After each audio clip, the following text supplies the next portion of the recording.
The illustrious Jabba bids you welcome. I'm going to regret this. I'm Pete Mitchell. He's Peyton Jones. And this is the Church Planter Podcast, brought to you by Church Planter Magazine.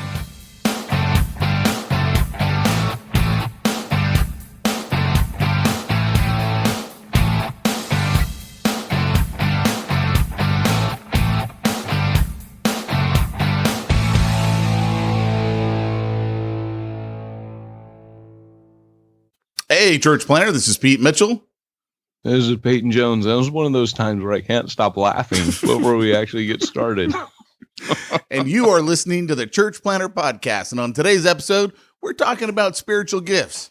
What are they good for? Oh, wait, that was last week. Hey, that's not a bad title, actually. You're cool. Keep rolling. I like it. And if this is your first time joining us on the old Church Planter Podcast, it might be your last time, but we hope it's not. Because right now we do a little something that Peyton and I enjoy more than the podcast, and it's called Smack Talk. I think you enjoy it more than the podcast. I really do. I told you. I don't think anyone else that. I went to college and majored in radio, TV, film because I wanted to be a radio DJ in the morning. So. Yeah, that is true. And you know what's funny is like, this is kind of like, I don't know, like it's so many things, this podcast. It's kind of like the peanut butter and the chocolate. You put them together, you get a Reese's. Remember dipping sticks when you were a kid? You got like 3 packs of sugar, and then you got the white candy dipstick, and you dipped it in there. Remember that? No. Your saliva. It was really gross. You'd share it with people too. Here, you have some. You take this like white candy dipstick, put it in your mouth. It looked like a lady finger, man. You stick it in there. And then it gets covered with like it looked like a lady finger. Sugar. What the heck is a lady finger? It's like a type of cookie. It's hard to describe what this is shaped like a little jump drive or something. I don't know. And you dip it in there, and your saliva makes all that sugar stick to it. And then you just eat it. It's like a sugar nightmare, right? And but you gotta have both, and you don't know. You're like, should I just eat the sugar packet? Or should I just chomp on the dipstick? But no, you eat them together. And that's our podcast. It's like goober and grape. You got to have the PB and the J. It's like those yogurt packs. You get the yogurt, and now you get the chocolate and the nut pack on the side, and you flip them up into each other. And once you go there, you can't go back, right? I'm going to stop right there because we prayed. Literally, guys, we always pray before we start the podcast. You know, because we want to be a blessing to you guys and not just be a total knuckleheads. And I've had this story that I've literally been sitting on for a week. Can't wait to tell Peyton the story. And he kept trying to get it out of me. I'm like, no, I got to save it for the podcast. And so this morning, right before we get on the podcast, he starts to pray and he just goes, Lord, please grant Pete wisdom.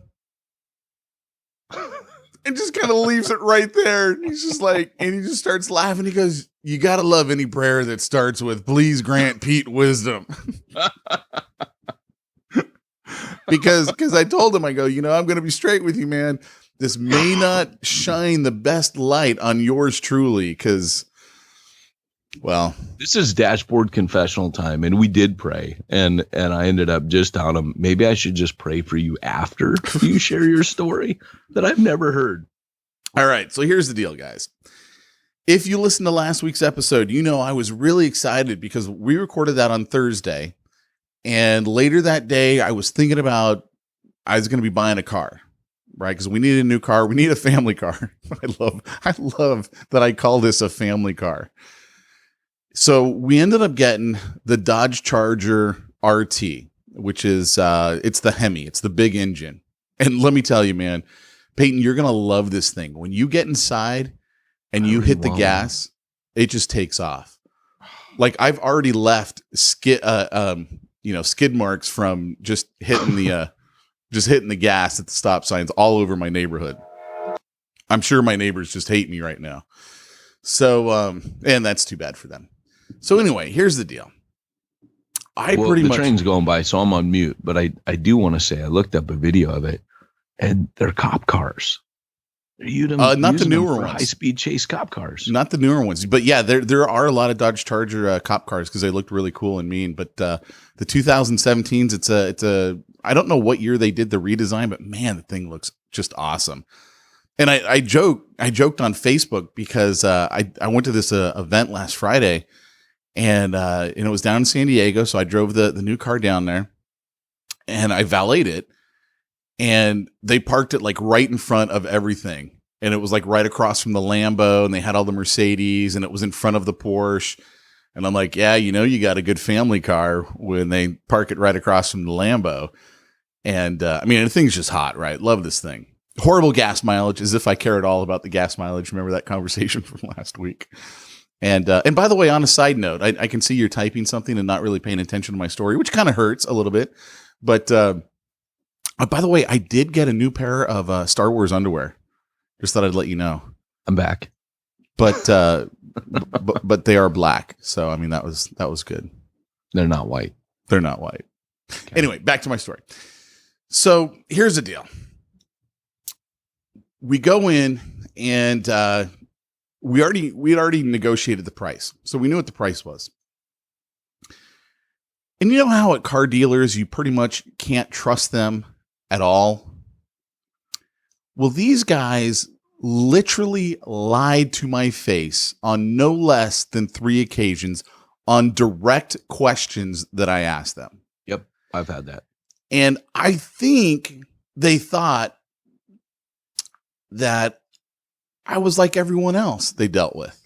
I mean, that's the only thing I can chalk it up to. Okay. So basically, the lie came down to this. They said in order for me to get this rate on the financing, the low rate, I had to buy all this crap, the extended warranty, all this other. And I keep looking at them and I go, why in the world does the bank care if I have an extended warranty? Right. Like, that doesn't make any sense at all. And so they had, the beautiful lie for that. So anyway, I'm doing the compare and contrast. And I'm like, all right, whatever. Makes more sense. We'll go ahead and do that. So then we go to the finance guy and he writes everything up. Well, by this point, we'd been there for 3 hours with 2 kids, a 5-year-old and a 2-year-old. So my kids were like off the wall. Right. And it's like, just sign everything, sign it, and go. I've done that too. So we sign everything. Now, apparently there's a new law in California where the dealerships have to offer people 72 hours to change their mind, but they have to pay for this option. Now, I didn't know that it was costing us $250 to have this 72-hour right of, bring back the car. Wait, so this is not an option for you. They have to offer it? They have to offer it, but I don't have to take it for the okay. $250. They didn't tell me it was $250. And by this point, 3 hours there, 2 kids screaming. It's like, just sign everything. Well, that ended up being one of their biggest mistakes ever. Because I get home at 6:00 at night. I start reading through the contract. Actually, no, it was after dinner. So it was probably 7:00 and I start reading through the contract. Now, I guess they figure most people are so excited they don't actually read everything. Right. So all of a sudden, this, quote unquote extended warranty, which I thought was total crap. And they're like, oh, here's the form that you can send in and it'll cancel it off. Just wait 4 months. And I'm like, okay, wait 4 months. That means you guys have already made your commission. You don't care if I cancel it off then because you've already been paid. Like I'm doing the math. I'm a salesman. I know what the deal is, right? I read this thing and now it's $4,500, not $3,000. And then it clearly says on the form, you do not need to buy any of this crap to get this financing. It clearly says that. I went from upset to over the moon, seeing red. I mean, I am I have blown my top. You in a Determinator mode. So I call up the guy, I get some gal on the phone. Oh, who'd you like to talk to? I go, give me the general manager. Oh, he's gone for the day. Give me someone with a male anatomy who can make some decisions. Like I did not say that. Oh, dude, I am, like I said, this isn't showing me in the best light, right? Because I am just livid. Well, it turns I'm out not a priest, right? Like I can't do anything for you on the other side of this. I can't give you Hail Marys or absolution. you can give me Hail Marys, it just aren't going to do any good. So the guy gets on the phone, the guy who lied to my face. And I am just going off on him. And he's like, oh, just come in right now. We'll fix it. Come in right now. I'm like, yeah, you're right. You're going to fix it. So I get in the car, get down there. Now it's probably about 8:30 at night. And I walk into the showroom. I see the guy and I'm shaking. I'm so mad, right? I mean, I'm like, I am ready to just go to town. Now, keep in mind, this is one of the major car dealers in Southern California. Apparently, they're the largest in the country, whatever, right? They all say that. And I'm in the showroom, salespeople everywhere, customers everywhere, salesmen sitting down at their desks trying to negotiate. And I see him, the guy who lies to my face. I see him. And I go over there with the contract and I start going off. And the more I talk, the more upset I get, the louder my voice gets. Next thing you know, everyone, salespeople, customers, negotiating their deals, everyone has stopped and all eyes are on me. And I am just livid. I'm going down it. And he goes, oh, I think we had a misunderstanding. I didn't understand your question. I go, did I stutter? I'm just like, I am like, no. And I go, what kind of person looks someone in the eyes and does this? What kind of person could do this? And it is just like, everyone has stopped. Why? And I'm like, just what kind of soul do you not have? And I will fully admit I had some choice words as I was describing how I felt about the experience and this crap that they made me buy, right? I mean, just right. And I'm like, so this was a $4,500 lie. It was a $4,500 lie. Oh my gosh. I mean, that's not small, right? That's huge. So I'm over the moon, man. And at this point, they are like, do whatever it takes to get this man off the showroom floor. He's screwing up our sales. Because, like, who is going to believe the lie now? Because apparently this is their standard lie. I mean, that's what I found out from talking to someone else. This is how they sell. And I've just screwed it up for everyone else that's in there. They're trying to pull this crap on them. I mean, I totally just, I nail them. So they take me to the, excuse me, to the guy who did all of our financing. And so this guy has been warned, right? So he's like, oh man, I got to deal with another one of these. Cause he's been in the car business. I'm not the first guy that's just gone off on them. Right. So, and at this point I'm trying to like hold back. I'm like, dude, I know it's not your fault. I know you just, been thrown into this. You were thrown into this earlier. I get that. But these people boldface lied to me. And I go, it says right here, I don't need to have any of this crap. And he goes, so what do you want us to do? I go, take it all off. I don't want any of it. Well, long story short, we have to put everything under Jamie's name because those that know my story know I got a lot of crap in my my credit report. So I just didn't even want it. I don't want anything even tied to me. So we did it all under Jamie's. And Jamie didn't come back because we had the kids and all that. So he's like, come back with her and we'll just have her re-sign everything and we'll fix it. So I'm like, all right, well, we'll be back on Sunday, like 2 hours before my 72 hours are up when I can return the car, right? All right. And part of me is like, dude, you know what? Half of me just wants to write a check for the full amount and just be like, look, I'm paying cash for it, because then they would lose even more money because they're not financing it. They're not selling me anything else. And I'm imagining, they really didn't want me to do that. Right. Because they were the whole time they're like, oh no, you don't need to do that. And I'm like, yeah, I realize it. You guys make money on all this other jazz. So anyway, we go back on Sunday and we got to wait around for like 45 minutes to finally get in to see the guy. And he's just like tiptoeing because he knows just how upset we are. And by this point, though, on Sunday, we're waiting, and we had to wait, like I said, like 45 minutes. And it's really windy, and so we're sitting inside the office, and this one guy comes up, and he's like, are you guys returning a car? Because I had all the paperwork there, and I go, and I just look at him and go, if you guys don't fix it, we're returning it. And he's like, oh, okay, well, I'll make sure. I think the guy's name was Noah. I'll make sure no one knows that you're here. And so Jamie just looks at me and she goes, are you getting more upset the longer we have to wait here? And I'm like, no, at this point, I mean, I'm not even upset at all anymore. Like I had already gone to the moon for like days. And so on Sunday, I was like, I don't have any energy, man. I'm not upset. It's like, you're either going to fix this. I'm going to buy the car cash. Cause I knew I wasn't going to actually turn it back in. I loved that car. I was like, dude, this is Pete's new car.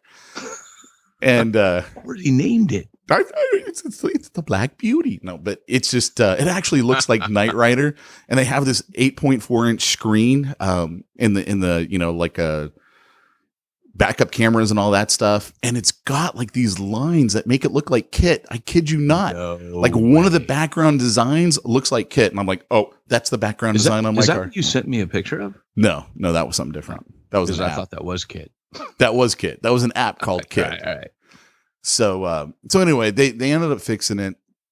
It ends up saving us because then the guy goes, look, we want to make this right. So here's what we can do. We can take everything off. No problem. Here's what your new payment will be. And I kept telling the guys, I'm like, I don't care about the payment because we're planning on just paying the whole thing off in the first year. Like I just wanted it for the credit history to help our credit get better. And I didn't want to actually keep it for whatever it was, 5-6 year loan. I was just like, I'm going to pay it off in the first year. Cause I literally could have just bought the car cash. Right. But my money is better off not in a depreciating asset. It's better off in my account so I can run ads because I got a business to run, right? Yeah. So anyway, I even caught that guy in a lie. Like, but at that point I was like, I don't even care anymore. None of you people. Oh, he lied to you on the Sunday? He lied to me on the Thursday when I had come back. Oh, right. Because one of his lines was, he goes, well, let me show you what our actual hard costs on this are. And it was like $3,600. And he goes, so, we're actually losing money because we're also throwing it. And I'm like, dude, shut up, dude. I'm like, first of all, there is no way on God's green earth that an extended warranty costs $3,600.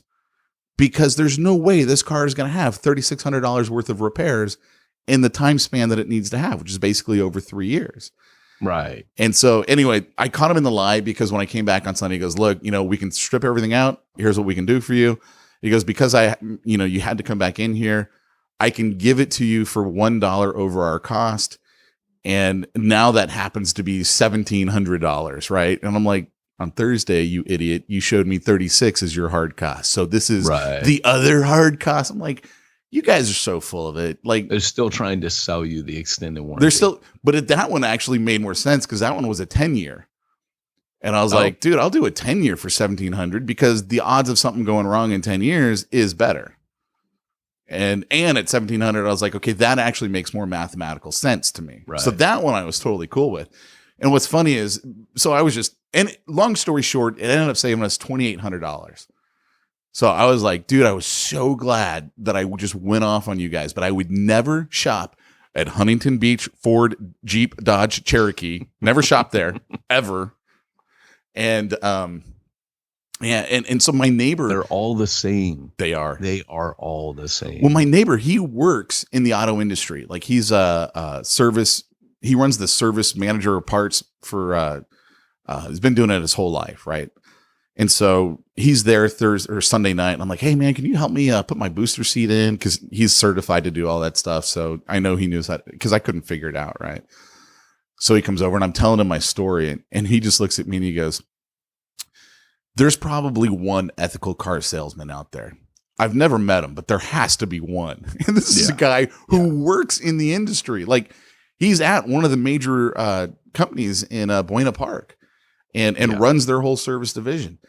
And then he just goes, 85% of them are liars. I mean, it's he was where just the lawyers who didn't actually have the gumption to get an education go to work. Well, and I made the comment. I was like, I said something about the mortgage industry, and he goes, where do you think all those guys went after the mortgage industry collapsed?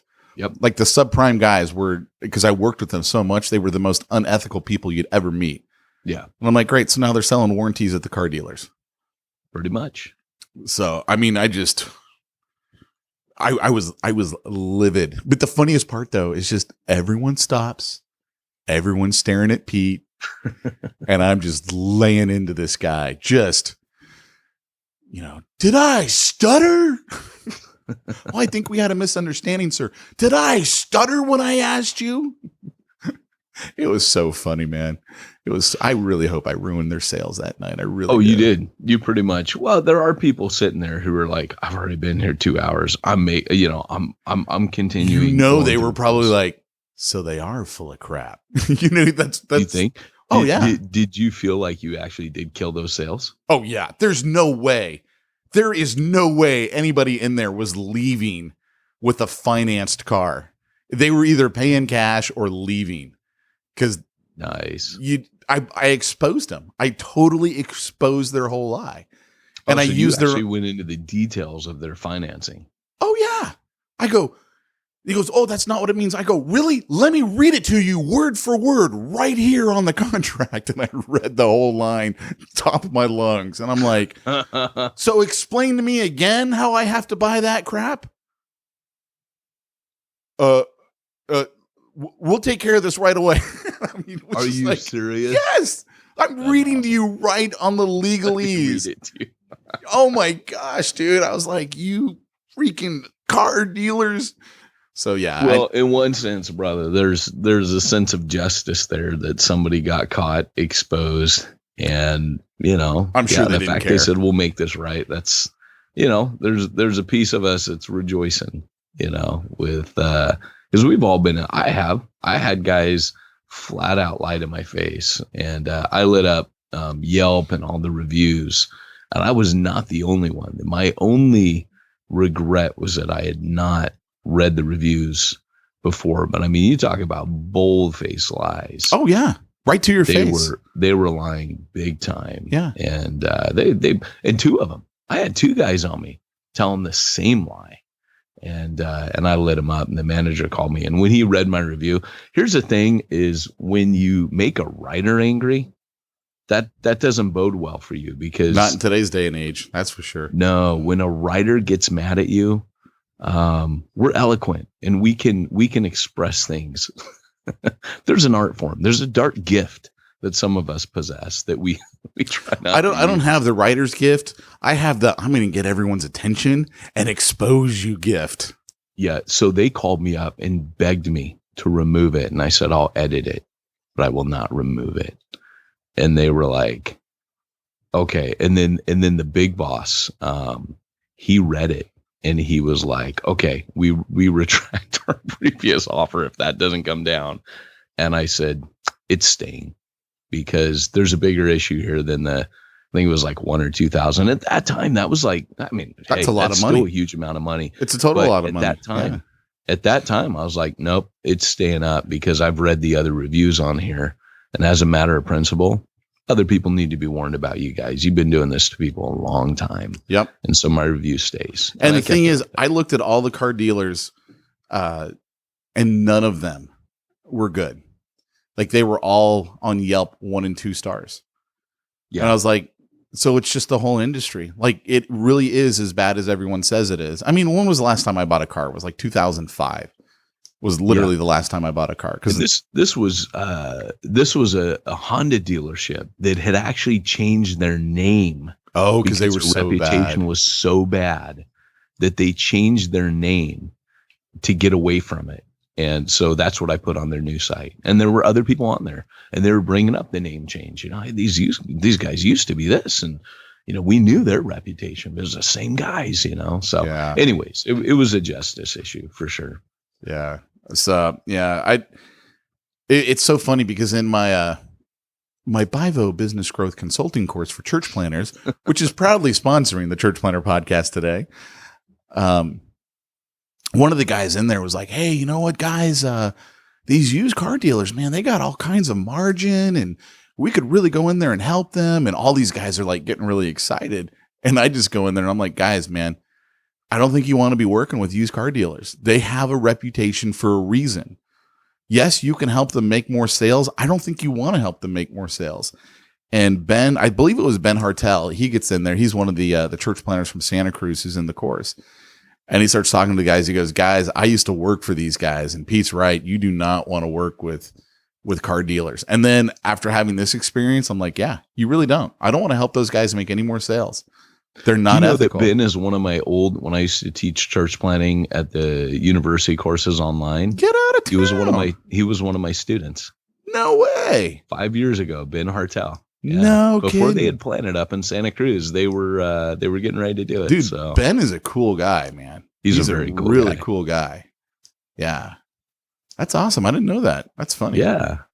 I know most of those guys. There's only a couple that I didn't know that were in there, and yeah. So, hey, well, should we go ahead? Hey, and today's podcast is also brought to you by Hardcore Church Planning, our sister podcast, Church Planner Magazine, which does exist, by the way. Some of you guys, you probably think we're just called Church Planner, but we have a magazine that's called Church Planner. It's pretty good. And number 3, reachingtheunreachedbook.com. Nice. Cha-ching! Which is my next book. That's what I'm talking about. And who's it being published by? Zondervan. Notice, guys, that wasn't Peyton Jones Publishing. It's a real publisher. It's a real made from trees book. And it drops on May 16, 2017. I'm going to be interviewed by Daniel M. from New Churches on May 4th, Star Wars Day. May the 4th be with you. Let me hear you holler. Let me hear you holler. So now that I've just gone through and told my awesome story of not having the fruit of the Spirit, let's talk about spiritual gifts, shall we? You know, I actually did not cringe or wince once. I actually think that is a great testimony to sanctification for you, because I think it could have been worse, Pete. It could have been worse, and I only had my choice words a few times. Yeah, it's see in the other Pete, it would have been. Oh, it would have started out and ended with. It would have not have been directed towards the stuff. It would have been directed towards the guy. Yeah. So hey, there's growth. You know, it may only be at a snail's pace, Pete. Well, as A. David would say, there's grace for you too. That's all I kept thinking, brother. There's grace for me, baby. There's grace for you too. And what's so cool about A. David is he is constantly talking to people. He is an African-American minister, and I love watching that guy. He'll be talking to people on Facebook, and that's how he'll end everything is, but there's grace for you too. That's how he keeps it real. Yeah.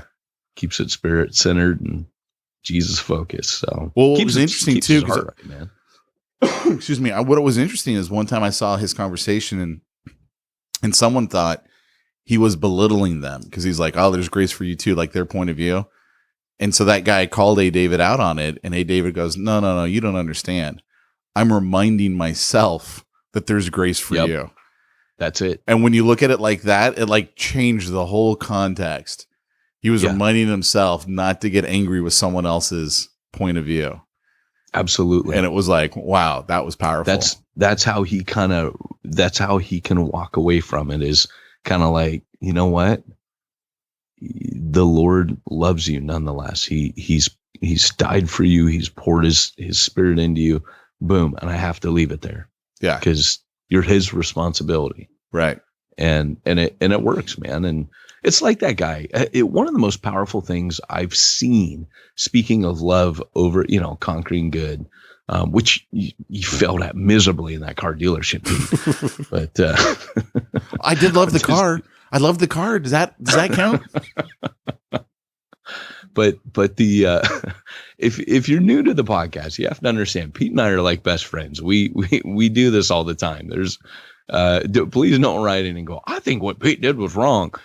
Yes, I know what Pete did was wrong, but deal with it. This segment needs to be called Dashboard Confessional. Very fitting title for this. So here's the deal. I had heard this story of a guy. He was in the news, And he had a closet full, I think it was somewhere around 50 KKK robes and hoods. Oh, yeah, I saw that. And that was probably the most powerful. It was more than 50. It was 200. Was it really? Yeah. And what he would do is he would encounter white supremacists and racists and clan members, and he would chat with them, and he would be like, "Hey, can I talk to you?" And they'd be like, "Go away," and blah, blah. And he'd be like, "Look, why don't you just sit down and have a cup of coffee with me?" And what he would do is he would start off with a question. He'd say, "Why do you hate me so much?" And he would just listen to all the racism, all the abuse. And he'd just talk with him. He'd say, "Well, I'd like to meet with you again, and hear more." And he'd just talk to him and get to know him. And in his closet, so like Pete said, over 200 robes and hoods, man, that were like trophies of people. Eventually, what would happen is they would get to know him, realize they were wrong. He obviously, like, he was a total Christian. He would also be sharing the gospel, and they would come to faith, or was he a Christian? See, I didn't remember reading that. So he was a Christian. He was a total Christian in the article I read. And what would happen is they would eventually hand over. He would ask him, "Can I have your hood? Can I have your robes and hood?" And he has them hanging up. They're like trophies. And it's a powerful reminder of how love overcomes hate. Yeah. Yeah. So very good. Okay. So should we get into it? Great, I want to make more jokes. It's time for this week. Stop it. All right. Bear with me, because Pete and I established a signal. What was your signal when you want to say something? So that way, because it can't go into lecture mode on this, we got to talk about spiritual gifts, because obviously we've talked about the 5 rules now, and we're leading up to my book, which is a mobilization book, Reaching the Unreached, Becoming Raiders of a Lost Art, cha-ching. And the book is really a mobilization book. It's the next part of Ephesians 4, where it says, God has given the apostles, prophets, evangelists, shepherds, and teachers. That's great. That was Church Zero. Cha-ching. But now we're into the next book, which is the equipping of the saints. What did the Holy Spirit do at Pentecost? The Spirit fell, and that's kind of the big deal in my book. Is, like, for example, yesterday, because I got the book coming out. Is it Bible Gateway, the big scripture site online?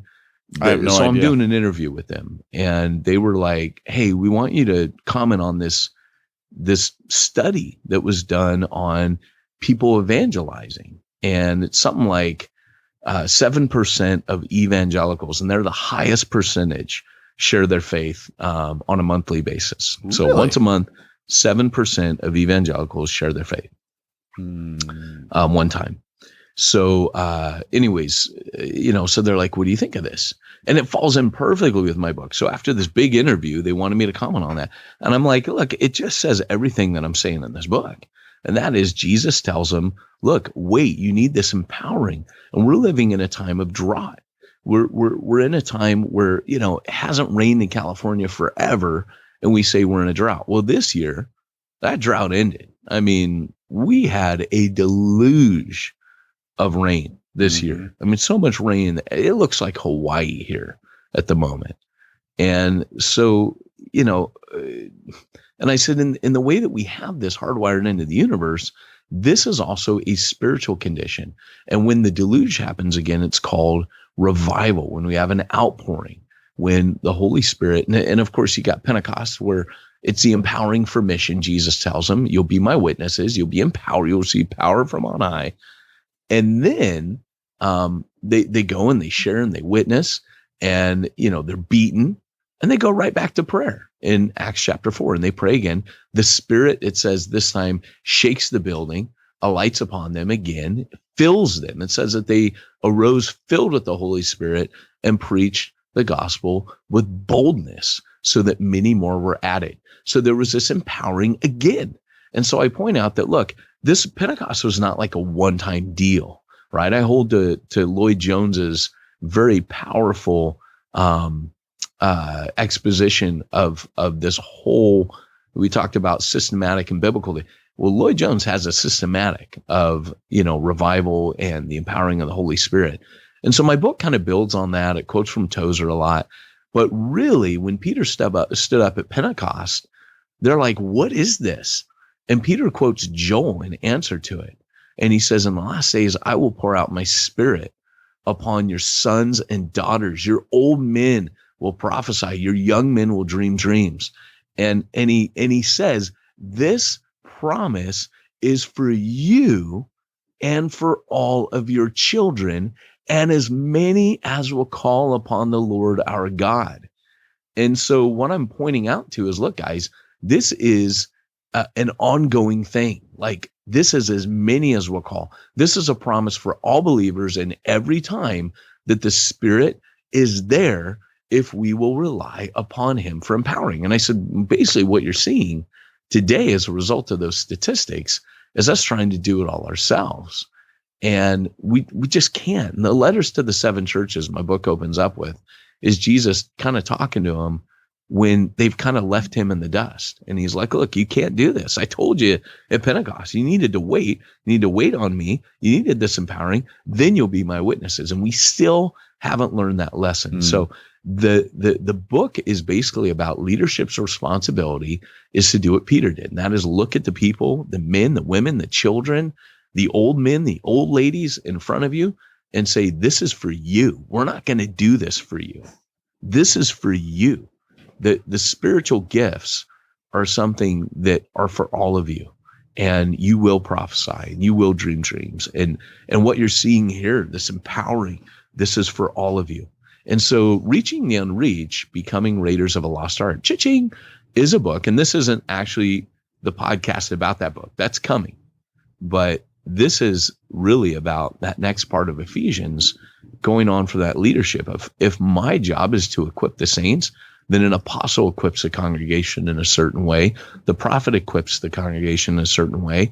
The evangelist equips the congregation in a certain way. I'm going to stop there because you see where that's going. But we need to talk about the spiritual gifts. So, yeah.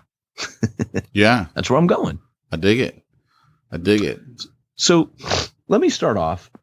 And let me actually dovetail into a story that happened this week that has nothing to do with my car.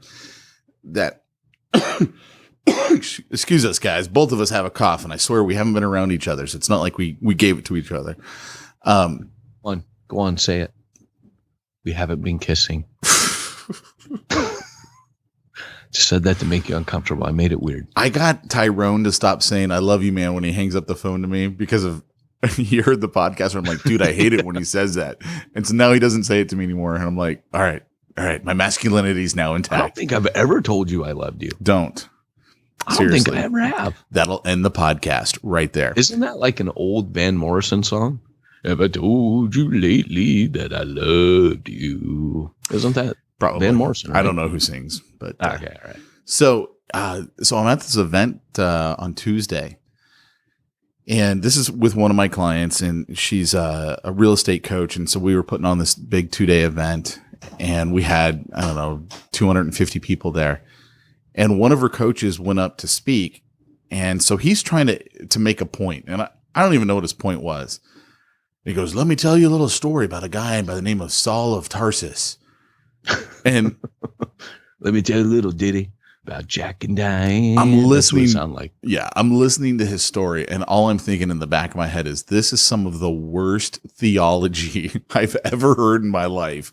I'm like, okay, you clearly don't understand the story, and you're making up stuff and throwing it in, and this is you've like, I realized he was trying to connect with an audience. And he's just using to him, it was probably just, it's an old fable that we probably all know. And let me share it to you in another light, right? So that's all I'm thinking in the back of my head is really bad theology. So then I get up there and I do my little piece on marketing. And at one of the breaks, this gal comes up to me and she goes, is there any way that I could talk to you, outside of this whole event? And I'm like, what? Like, I didn't understand where she's going.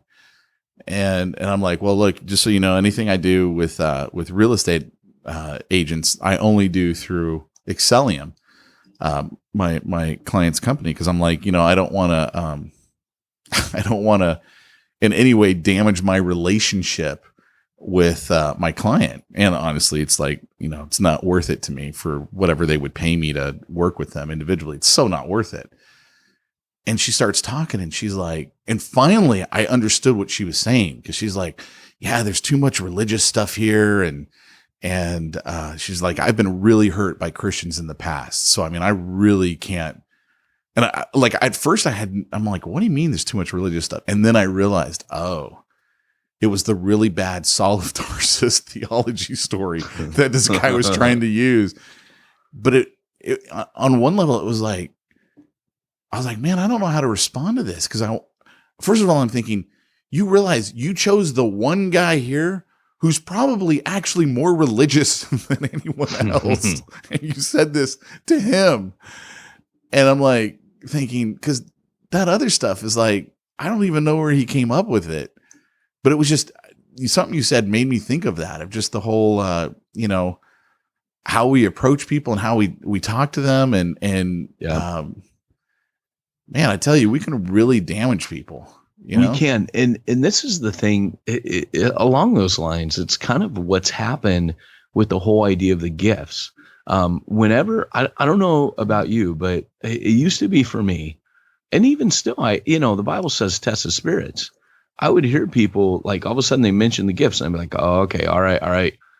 Where are you coming? Uh-oh. Where are you coming from? Right. Because, Corinthians is a real thing. I mean, the book of Corinthians, it happened and it still happens. And there are still people. Now, nowhere does Paul say we should write off spiritual gifts. He just goes, look, you got to rein that in. And there are people that just go crazy, go nuts, and are just frankly weird. And I got to be honest with you, when Peter was asked, hey, is this a new wine? And he go, yeah, woohoo, and start screaming and acting weird. I'm drunk in the spirit. What Peter did is he gave a very rational response and said, this is not new wine. Taverns aren't even open yet. But what this is what Joel spoke about. He didn't go even more nuts. And guys, being weird is not a hallmark of spirituality. I have a low tolerance for people passing off strangeness as spiritual. In fact, it makes me really angry because there are things that the prophets did that just don't fly, like taking your clothes off. Now, nobody's gone that weird yet today. But that was a direct command by God to go to a king and, do certain things for shock value. And I dig that and I'm good with that. But in the New Testament, you never see anything like that. And I want to talk in a very sane and hopefully challenging, because those of you that are happy to believe in the gifts, but never see them practiced, I'm not cool with that either, because that means that you're paying lip service to something that you say you believe, but your life hasn't caught up to. And I get it. I was a fan of Lloyd Jones. He very much believed they were active. But in most Reformed churches, you would not, even in, like when Driscoll was a continuationist, meaning that he believes the gifts continued today. And Acts 29, was a movement full of continuationists. But if you went to the average church, and this isn't bagging on Acts 20, this is typical of any Reformed continuationist, or even Calvary Chapel, my background, back when I was in Calvary, where we believed in it, but you didn't really ever see it practiced. And that's not really much good either, because you're kind of just saying, yeah, it's there, but we don't use it. So it'd be like Pete's Charger sitting in the garage. Meanwhile, he keeps taking the Eurostar or the minivan, all the time. And it's like, well, that's not what a Charger was for. It wasn't there to sit in the garage. So just to kind of go into some of the background on the gifts. Remember, Pete, you just whenever you have to. Good. Okay, yes, Pete. Just to let everyone know, Peyton and I are starting a new podcast called Taking Charger. Didn't we say that was going to be the name of last week's episode? No, we were like, let's start a new podcast, Taking Charger. That's what we're going to call it. Your love for your car might be just passing over that line there, pal. I'm just saying. I know. I'm counting the minutes till I get a speeding ticket, like literally. So verse 1 of 1 Corinthians, Paul talks about the spirituals. Okay. He mentions, to those of you who are spiritual, I write, and there, I think he's being sarcastic when he writes that, to those of you who are spiritual. And I think they were hyper spiritual. They really had used the gifts as a way of seeing themselves better than other people. And there was weird stuff going on. So you know that Paul's already been calling them all throughout the letter. He's been calling them carnal. He repeats that phrase multiple times, that you're carnal. And so when he calls them spiritual right before the gifts, he's actually he's being a bit sarcastic. And just to let you know, there is no connection between the gifts and your spirituality. In other words, character and gifting are in two completely separate buckets. Really? That's why you can have a guy who is sleeping with prostitutes, doing cocaine, doing all that stuff, which if you've never heard of a preacher doing that, just turn on channel 40 TBN, God channel. It's there. And it was a big thing in the 80s. You should have been there. But the reality is, meanwhile, this guy's leading all kinds of people to faith. His church is growing. He's a great communicator. Giftedness and character are two different things. That's why when Paul says someone should be an elder or a deacon, he speaks about their character. The only time he says giftedness, he says able to preach, but that's it. Able doesn't have to be a superstar, but his character is more important than anything, because giftedness and character are different. So when you see someone operating in the gifts, and I will tell you, there is a connection between the amount of effectiveness that you can have when you're fasting, when you're praying, because it's dependence upon the Lord. So that is a principle in Scripture for sure. But do not ever see someone's gift, like you see they have the gift of prophecy or healing, and assume, whoa, that person must be way spiritual. Otherwise, how else do they have that kind of power? Well, look at Peter. Peter's biggest screw up and failure. 40 days earlier, he denied Jesus 3 times. 50 days earlier, he denied Jesus 3 times. He was not that was less than 2. It was like 6 weeks earlier. Yeah, but I don't think you could really use him as the example, because he might have been a screw up, but he was still Peter. I mean, he was still Peter. An incredible leader in the church. But my point is, I'm not saying his character wasn't there, but what I'm saying is, often when God uses you, it is not, your gift isn't like, well, you were given this gift because you're so holy. When you're saved, you're given gifts, right? When the Spirit comes in you, the gifts are the outflowing, the outworking of the Holy Spirit through Pete, right? It's the outworking of the Holy Spirit through Peyton. And it's not because I'm holy that I have gifts. Do you understand? I understand what you're saying. For me, I find this topic difficult. And that's why I said, this is definitely going to be one that we interact on, because I don't understand the gifts. And as many times as I've heard people talking about the gifts, I'm like, I don't get it. I don't get it, because I don't know that I have any gifts. I don't know that I have any spiritual gifts. You have the gift of giving, and you definitely it's not if even you though you don't hug people. Even though you won't have the gift of compassion. That's just comedy, man. But you do. No. I have the gift of giving you a piece of my mind, baby. You know who you have compassion for is church planners. And the proof of it is this podcast, which would not have happened without you. The magazine, which would not. So much of what we do would not have happened if you hadn't developed a heart for church planners, because they're on the front lines. And okay, but karate man, right, so let's say that's true. Eyes fill up with tears when we were interviewing back in the early days, missionaries and people off the field, back when we were doing a bunch of video interviews. Karate man, don't cry. You don't bruise on the outside, bruise on the inside. I'm just saying. But okay, but let's take your line. Okay, when you're saved, you get these gifts. Yeah. I was saved when I was 5. What gifts did I get as a 5-year-old? I mean, how do you know you got gifts and it's not just who you are as a person. I mean, you're 5 years old. Yeah. So that's a really good question. So the gifts can be linked to your personality, but not always. So for example, for me, I was a teacher, but I've been a reader all my life. So if I'm on the Strength Finder, I'm a learner. That's one of my things that I learn. I love to assimilate knowledge, and that just goes with me everywhere. Now, has God used that for the spiritual gift of teaching? Yes. But there are people who are learners in their personality profile. You don't ever want them stepping into a pulpit because it cannot connect. There is no spiritual gift. Case in point, I remember I went on this mission trip once, and what we did is the first week we evangelized. And then this was a cool idea. We were in Hungary. We rented a retreat center, and we took all the brand new believers that came to faith and took them to a retreat center for a week. And they were poor. I mean, this was, post Iron Curtain Europe, man, Eastern Europe. And it was 90, gosh, the wall came down at 89? Is that right? And Sounds about right. Yeah, this is like early 90s.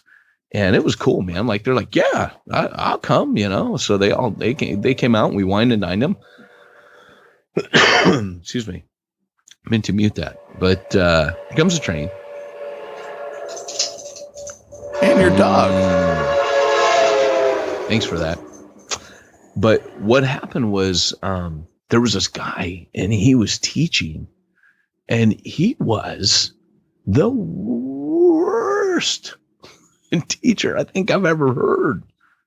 And God was speaking through that guy. I don't know how to put it, man. It was like the word of everybody was hearing powerfully from God. And this guy could not teach the Bible to save his life. And it was almost like he was more prophetic than he was expositional. And I was hearing God's heart and God's voice. And it was like God telling me, hey, don't think just because you can exposit that you can spiritually teach, right? And so what I was going to say is maybe a helpful way for you to, in all of our listeners, because I think that's a great question. We link it to holiness. The word gift in the Greek is grace. It literally means the graces. Now, to us, this grace was given. If you read, let me just pull it up here. I don't have it in front of me while we're talking, but if you go to Romans chapter 15, or excuse me, not 15, Romans 12. Oh, I said 15.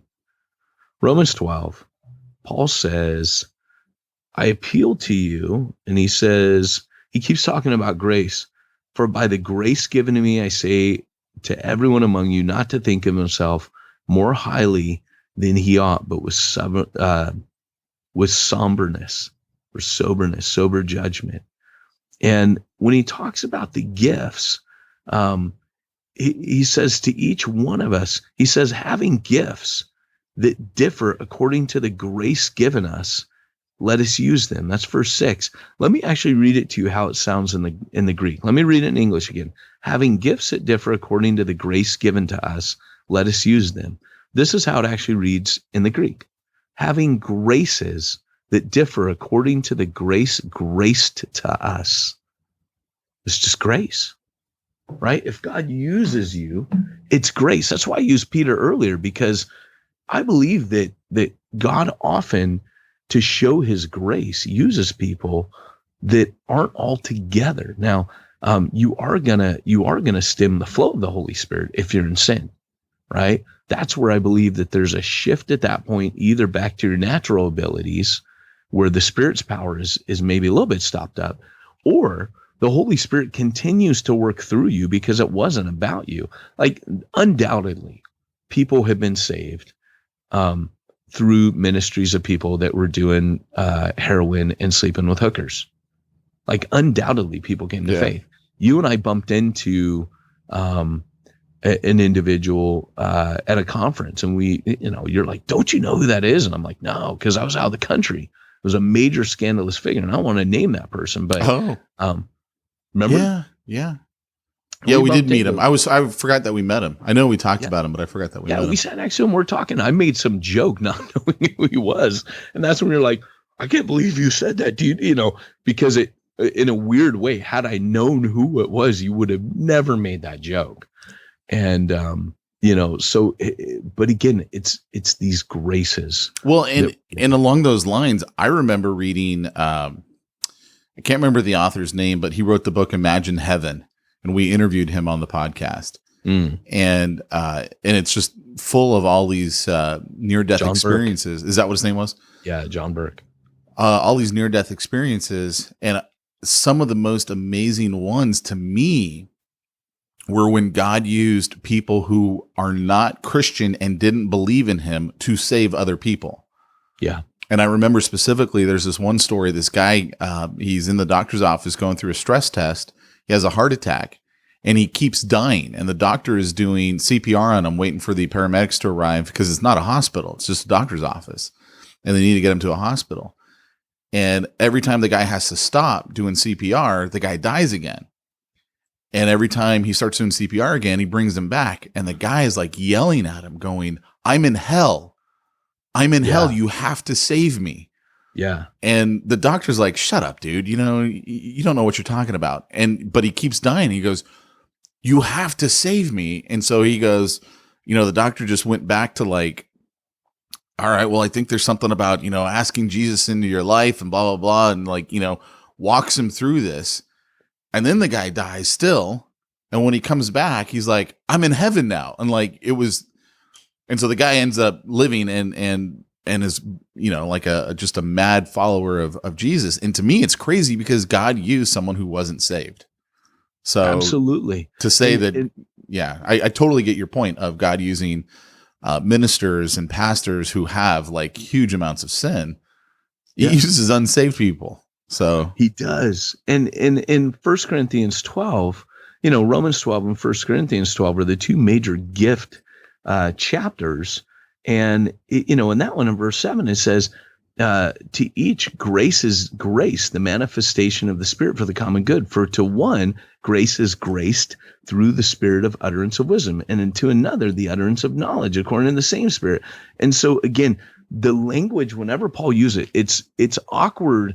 The translators don't translate, even though it's the same word, the charis word, which is why we get charismatic. But charis is charity. Charity means grace. I know we say it's love, but it's actually grace. The charismata literally means the graces. The gifts means graces, because gifts are something you don't earn. And so it's helpful for people to know that this is actually the word in the original, and it reads awkwardly to us because, by his grace, these graces were graced. But Paul's bending over backwards to tell us, and I do believe that there's greater effectiveness through holiness. I do. But at the same time, just by nature, we have to be careful because that guy's still a sinner. And so are you. And it's why I believe God uses Peter. The only guy who sinned worse than Peter was Judas. And I'm not being hard on Peter. I think that God and Jesus was very strategic to use him as the poster child of grace, as the guy who had been broken by his sin. And God's like, let me show you the people I use. And he uses Peter, busted up, broken, and just, where he surrenders and goes, Lord, you know all things. I love you, And there's like that surrender, like he's not going to argue that he loves. There's just a slipping into it. So, interesting. Where are we at for time? We got a couple more minutes. We got we're at 58 minutes, but along the lines of what you just said, that a point that I always find fascinating. It's really, I only discovered it maybe in the last 2 years. Judas was granted gifts when Jesus sent, out everybody. He was one of the guys that got sent out, which means he did miracles, and yet he still ends up denying Christ. Yeah. I find that so fascinating. It's really, Judas is an interesting guy, There's different people that look at the translation of what Jesus says, like, yet one of you, certain people are like, no, he wasn't saved. Other people are like, yeah, I think he was. And it would be greatly encouraging to me if we get to heaven and Judas is there. And the only reason why I never thought that was because isn't there a line, it would have been better had he never been born? Isn't that one of the lines in the Bible? Yeah. He says something, but woe to him by whom the Son of Man is betrayed. And when it says that he was, destined, the son of perdition, or, all those things, you wonder in that, is Jesus, I actually want to do a study on this because I've always assumed that Judas went to hell. And now I'm like, I was reading the other day where Judas hangs himself, and I'm like, is that what Jesus meant by destruction? Because there is a sin that leads to death. I was musing on, what did Paul mean by that? There is the sin that leads to death. And is he talking there about, Judas? Is he, so it's a deep argument. I mean, what happened? But I would find it greatly encouraging if, even despite that, Jesus was like, yeah, you betrayed me. But seriously, you could see Jesus forgiving even that. Well, I think you could very easily, because he's forgiven me of all my crap. So, I mean, we know. We don't know. We don't. We won't know on this side. But I mean, and we know that there's only one thing that's unforgivable. Yeah. And so let me just kind of unpack how deep this rabbit hole goes in 1 Corinthians 12. And this is something, it's really interesting because I served with Jeff, who was a prophet. And just so you guys know that we're a prophetic leader, Jeff would like shrivel up if I said he's a prophet. He would, in the sense of the, not the Old Testament sense, but in the New Testament sense, where, he's a prophetic leader, and the apostolic leader recognizes other people's gifts. That's what he's really good at, which serves a great function for church planting. And how to order people and line them up and put them where they need to be. But, and you're the mobilizer. But a prophetic leader stirs up the gifts in people. So if you have a gift that's laying dormant, the prophet is the prophetic leader in your midst. If you were in a home study with him, he's going to start drawing out of you. He's going to see it, and he's going to start pulling it out of you a bit. And I have watched that happen. I'll never forget that when Jeff came and spoke at Refuge Long Beach, there was a line of people, like a crowd around him at the end, and it wasn't like we just said, hey, if you want prayer, we say that every week.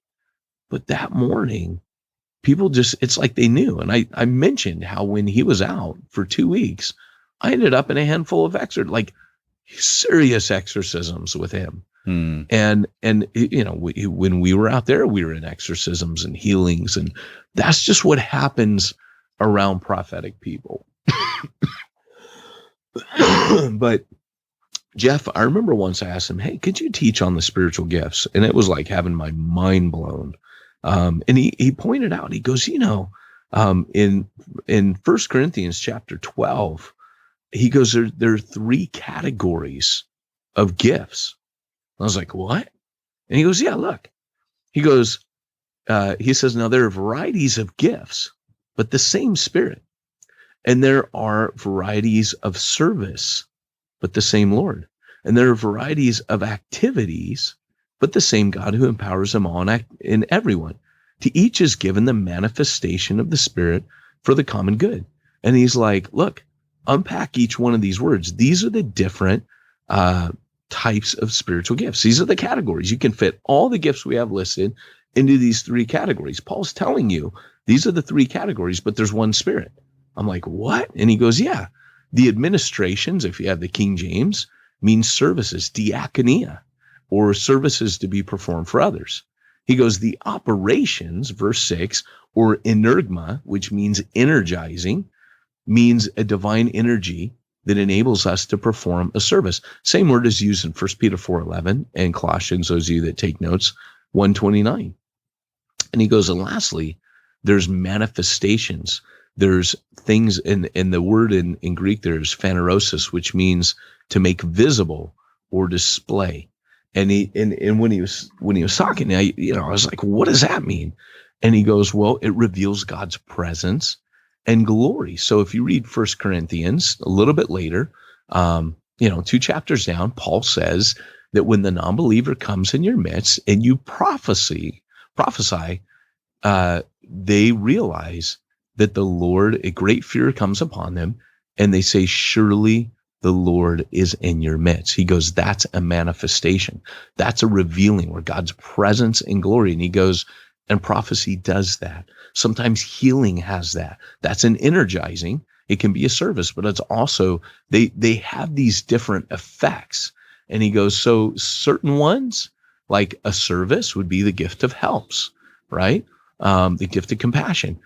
Preaching, when we have someone preaching, that's an energizing, right? There's a power, there's an anointing where people are saved, and you just go, whoa, that was the Lord. And so I had never seen that category, and we're going to get into this more. We need to kind of really stop here, but let me tie a bow on this. God revealed himself the most powerfully through a person. Hebrews 1 brings us out that God revealed himself in the past through spoken words, but finally through the words of the prophets. But then he sends his son, and he comes in Jesus. And that was the greatest revealing. Well, Christ lives in us. So in the New Testament, there is still that idea that God wants to reveal himself through a person, through people, right? That's why Peter looked at that crowd and said, this is for all of you guys. It's not just for us as the 12. We're to equip the saints. This is for you and your sons and daughters and as many as the Lord our God will call. This is successive to generations. God is still wanting to reveal himself through you, and your gifts are a vital part of that. If what we're doing is preaching the grace of God, then the gifts manifested through you are the grace of God in action through you. And there's my mic drop. Doink. I dig it, man. I dig it. So what you're saying is, if you don't have the spiritual gift of, let's say, math and not a spiritual gift, Pete, and organization and taking care there's of a gift. Yeah, there is a gift of that. Yeah, administration of workman's comp. Can you outsource that spiritual gift to someone else? You can. And who would I outsource that kind of spiritual gift to? Well, let me tell you, as an apostolic type leader, I happen to recognize you might have those gifts. And I would say simplifiedchurch.com. What? It's a website? Yeah, simplifiedchurch.com. Get in touch with them, and they'll take good care of you. They'll let you know all that they can do for you to take care of your giving needs. I dig it, man. I dig it. SimplifyChurch.com. Josh Henry, tell him Pete Peyton's at you. Yeah. And they won't like tell you one thing to your face and then put all kinds of other stuff in your contract. So that way you have to return Simplify Church within 72 hours. They won't do that. They will not do that to you. Talking Charger. Sorry. All right, guys. Well, hey, this has been, and by the way, coming soon, and it might be Monday, on reachingtheunreachedbook.com, there's going to be a package if you pre-order that's going to have a bunch of freebies for you. What? Yeah. And you can pre-order my book and get a bunch of exclusive content and freebies. And if you guys appreciate the podcast and you're like, hey, you know what? I love that Peyton and Pete show up every week.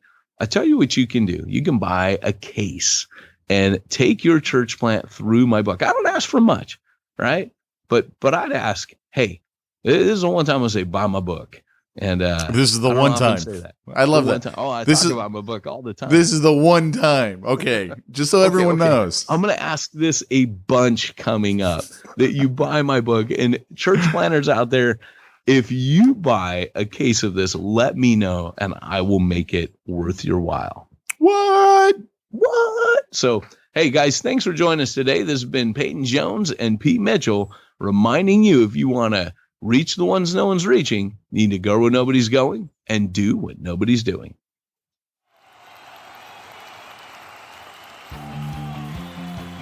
Thanks for joining us for another weekly episode of the Church Planter Podcast with Pete Mitchell and Peyton Jones. We'd love to hear your comments on this episode of the Church Planter Podcast. Visit us online and let us know what you thought at churchplanterpodcast.com. If you subscribe to us via iTunes and have enjoyed the podcast, leave us a positive review. The more positive reviews we receive in iTunes, the more iTunes will promote us to other church planners who would benefit from this show. This podcast is brought to you by the Church Planter Magazine, which is available in the iTunes newsstand or online via churchplantermagazine.com.